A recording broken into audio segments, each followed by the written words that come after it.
पुढच्या घडामोडीकडे आम आदमी पक्षातून भाजपमध्ये गेलेल्या राघव चड्ढा यांचे इंस्टाग्राम फॉलोअर्स 10 लाखांनी कमी झाले।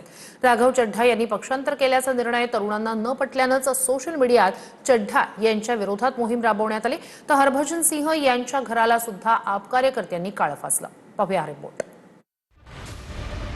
आम आदमी पक्षातून भाजपमध्ये प्रवेश केलेल्या राघव चड्ढा यांचे इंस्टाग्रामवर 10 लाख फॉलोअर्स कमी झालेत।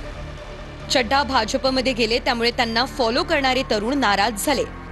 अनेकांनी अनफॉलो राघव चड्ढा असं कॅम्पेनही चालवलं। याचा फटका राघव चड्ढा यांना बसलाय।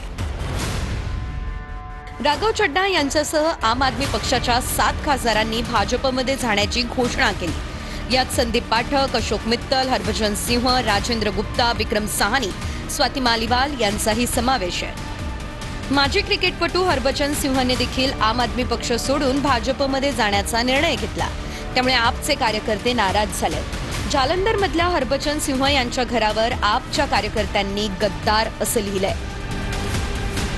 बघा, भारतीय जनता पार्टीमध्ये आम आदमी पार्टीच्या मला वाटतं 7 लोकांनी प्रवेश केला। मित्तल आहेत, संदीप, त्यांच्यावर 4 दिवसापासून ईडीच्या धाडी पडतायत। उद्योगपती आहेत, त्यांच्या शैक्षणिक संस्था आहेत,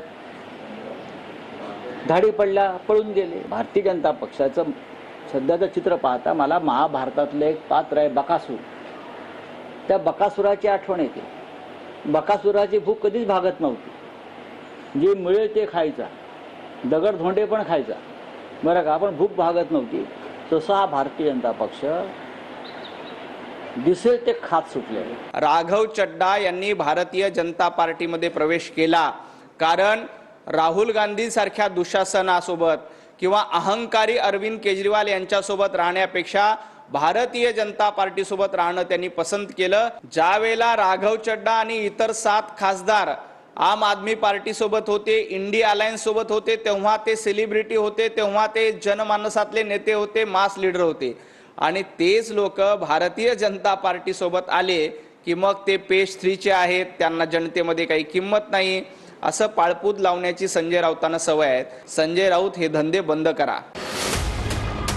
भाजपमध्ये गेलेल्या 7 खासदारांना अपात्र करण्याची मागणी आपचे राज्यसभा खासदार संजय सिंह यांनी केली। याबद्दल ते राज्यसभेच्या सभापतींना पत्र देणार असल्याची माहिती आहे।